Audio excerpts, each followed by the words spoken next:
کہ اسلامی معاشرے میں عورت سربراہ حکومت نہیں ہو سکتی. یہ بیانیہ تھا نواز شریف کی قیادت میں. اور تقریریں یہ ہوتی تھی، میں نے بھی کی، کہ عورت اذان نہیں دے سکتی، عورت امامت نہیں کرا سکتی، عورت جنازہ نہیں پڑھا سکتی، عورت اونچی آواز سے تلاوت کلام پاک جیسے بڑا نیک کام نہیں کر سکتی کہ غیر محرم میں آواز نہ جائے. عورت عمرہ اور حج محرم کے بغیر نہیں کر سکتی. یہ ساری باتیں، تو یہ ساری باتیں بے نظیر بھٹو پہ لاگو تھی، تو اس کی بیٹی پہ لاگو کیوں نہیں ہے یار؟ عبد القادر آزاد صاحب ہے، یہ میرا خیال بادشاہی مسجد کے امام تھے. انہوں نے فتویٰ دیا تھا کہ بے نظیر صاحبہ کا نکاح ٹوٹ گیا ہے.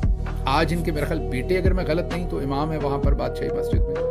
اور علامہ عبد القادر آزاد مرحوم، اللہ ان کی مغفرت کرے، انہوں نے یہ فتویٰ دیا تھا کہ جو بے نظیر صاحبہ ہیں ان کا نکاح ٹوٹ گیا ہے، اور جو بھی ان کے ساتھ کوئی سیاسی فیصلہ کرے گا، میں قرآن اٹھا کر کہتا ہوں، انہوں نے کہا تھا کہ وہ ضرور دوزخ میں جائے گا، جنت میں نہیں جائے گا. آپ کو یقین نہیں آ رہا ہوگا، سنیے.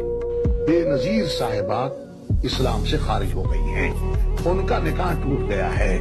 اگر وہ توبہ نہیں کرتی تو قطعی طور پر وہ اسلام میں داخل نہیں ہو سکتی اور مسلمان نہیں سمجھی جا سکتی.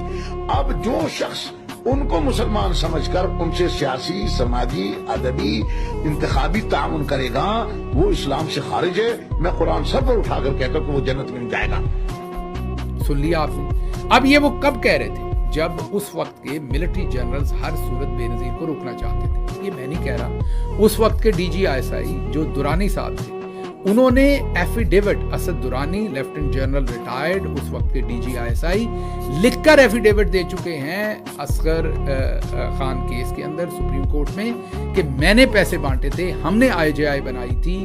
اور اس وقت کے آرمی چیف جو تھے بیگ صاحب، ان